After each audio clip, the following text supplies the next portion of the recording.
7 سال کا بھروسہ تم نے میرا ایسا توڑا کہ میں تو بکھر ہی گئی۔ السلام علیکم مائی یوٹیوب فیملی، کیسے ہیں آپ سب؟ امید کرتی ہوں ٹھیک ہوں گے۔ میں بھی آپ سب کی دعاؤں کے ساتھ میں ٹھیک ہوں۔ شادی کے 5 سال کے بعد ہی میرے ہسبینڈ نے مجھے چھوڑ دیا، کیونکہ میری ایک بیٹی تھی اور ایک میری بہن میرے ساتھ رہتی تھی۔ اس لیے میرے ہسبینڈ نے جب مجھے چھوڑا تو میرے پاس کوئی کام نہیں تھا، تو مجھے گھر کھاتے کا کام ملا۔ پڑھائی لکھائی میری ہوئی بھی نہیں تھی۔ میں نے سوچا چلو گھر کھاتے کا ہی کام کر لوں گی، جیسے برتن جھاڑو پوچھا اور کسی کی روٹیاں پکا دینا، کسی کا سالن بنا دینا، کسی کے کپڑے دھو دینا، یہ سارے کام میں کر لیا کرتی تھی۔ ہسبینڈ نے بھی کس بات پہ چھوڑا تھا، بس بہت ایک ہی چھوٹی سی بات تھی کہ میری پہل کی بیٹی ہوئی تھی اور دوسرا بچہ میرے ہو نہیں رہا تھا، تو اس نے کہا کہ تیرے بچے ہی نہیں ہوں گے، اور ہوں گے بھی تو بیٹی سوال ہوگی۔ اس کی ماں بھی مجھے پسند نہیں کرتی تھی، جبکہ میرے ماں باپ نے بہت دہیج دینے کے بعد مجھے شادی کری تھی۔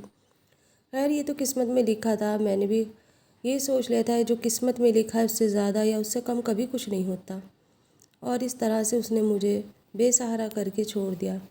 اپنی بچی کو اور اپنی بہن کو لے کے میں ایک کرائے کے گھر پہ رہنے لگی۔ شروع میں تو مجھے بہت پریشانی ہو رہی تھی، لیکن رفتے رفتے میرے حالات صحیح ہونے لگے۔ گھروں کے کام کو مجھ سے گھر کے کام جتنے بھی ملتے اس سے میں اپنے گھر کے بچوں کی اپنی ضرورتیں پوری کرا کرتی تھی۔ اپنی بہن کو اپنی بچی کے پاس چھوڑ کے جایا کرتی، کیونکہ دونوں ہی ایسی تھی کہ انہیں میں کسی کے گھر نہیں لے جا سکتی تھی۔ میری بہن کا ناک نقش بہت پیارا تھا، معصوم سی تھی۔ ابھی اس کی عمر ایسی نہیں تھی کہ میں اسے کسی کے گھر پہ کام کرنے کے لیے بھیج دوں۔ ایک تو خوبصورت تھی اور اوپر سے کم عمر میں بچوں کے پیر کہیں نہ کہیں بھٹک جاتے ہیں، مجھے یہی ڈر لگا رہتا۔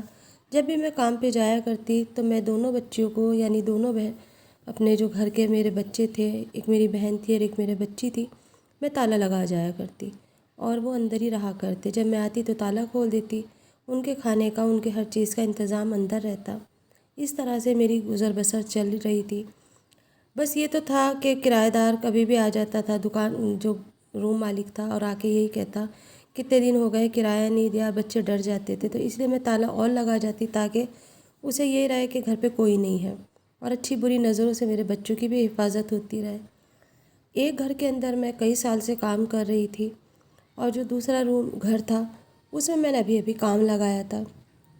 اس کا جو روم مالک تھا وہ نظر کا اچھا نہیں تھا، وہ کبھی کچھ کہتا کبھی کچھ کہتا، اور وہ میری کمزوری کا فائدہ اٹھانا چاہتا تھا۔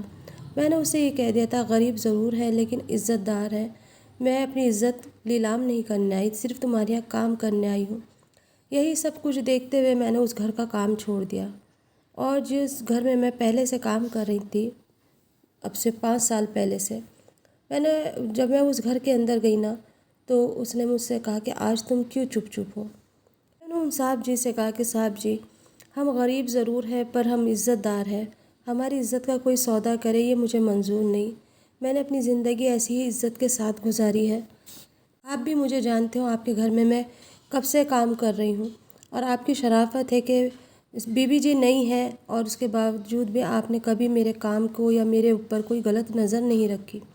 ان کی بیوی کو مر کے 10 سال ہو چکے تھے اور گھر میں کوئی بھی نہیں تھا، ان کا کھانا بنانا، جھاڑو پوچھا کرنا، یہی سارے کام میرے تھے۔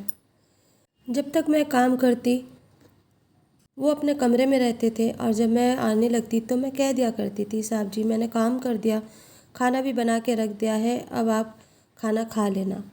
تو وہ کہتے تھے ٹھیک ہے۔ کبھی وہ میرے سامنے زیادہ نہیں آتے، نہ میں ان کے سامنے زیادہ جاتی، بس ایک روم سے دوسرے روم تک کا ہمارا فاصلہ بنا رہتا تھا۔ اگر میں اس روم میں جھاڑو پوچھا کرتی تو وہ اس روم میں آ جاتے، اسی لیے مجھے ان پہ پورا بھروسہ تھا، اعتبار تھا کہ وہ میری عزت آبرو کی اتنی حفاظت کرتے ہیں، تو میں بھی بے فکر ہو چکی تھی۔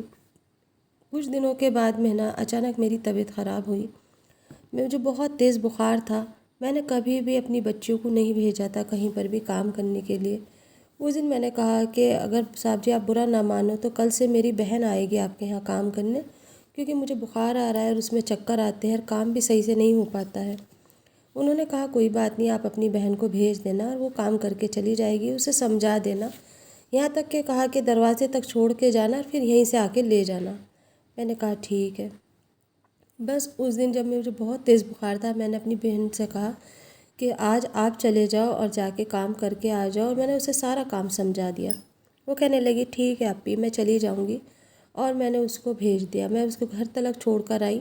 انہوں نے دروازہ کھولا اور دیکھ کر کہنے لگے حیرانی سے کہ یہ کون ہے؟ میں نے کہا یہ میری بہن ہے۔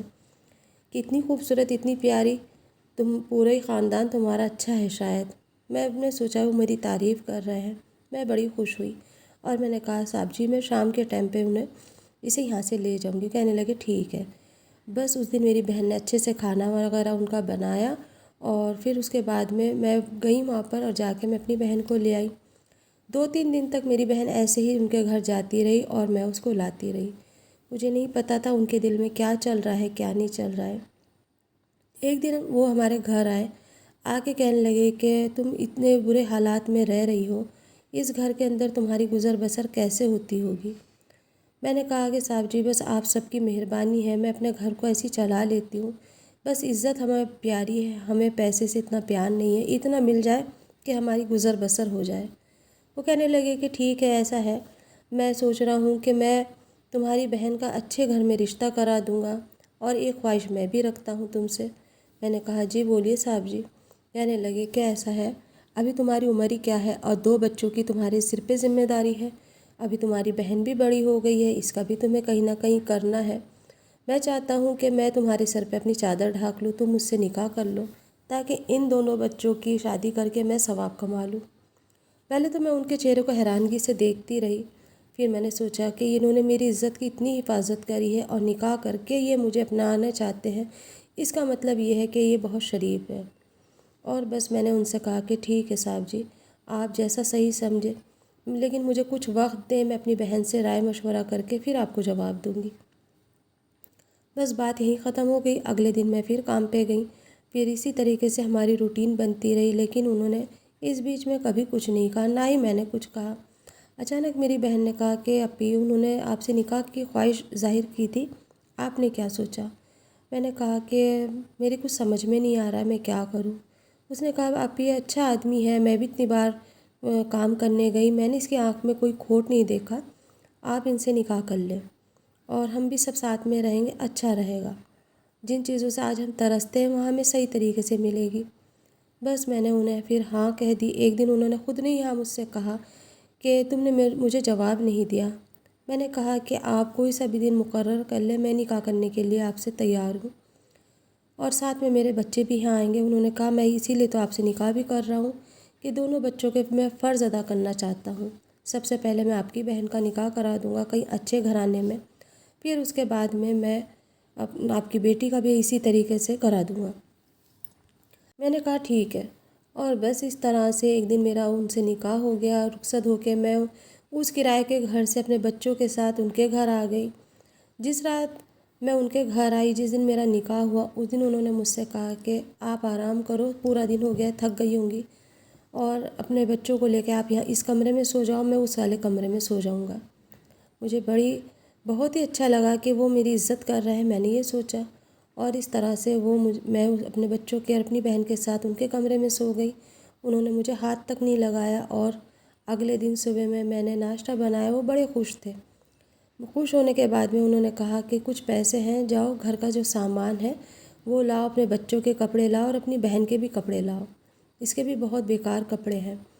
میں نے ان سے پیسے لیے اور جا کے میں کپڑے لے کر آئی، کچھ اپنے کپڑے لائی، کچھ اپنی بہن کے اور اپنی بچی کے۔ اس طرح سے 4-5 دن نکل گئے، لیکن وہ مجھ سے دور دور ہی رہتے رہے، کبھی وہ میرے پاس ہی نہیں آئے۔ مجھے بڑی حیرانگی تھی، پھر میں نے سوچا مجھے تو سہارا چاہیے، میرا سر ڈھک گیا یہی بہت ہے، میرا خرچہ کوئی اٹھا رہا ہے وہی بہت ہے۔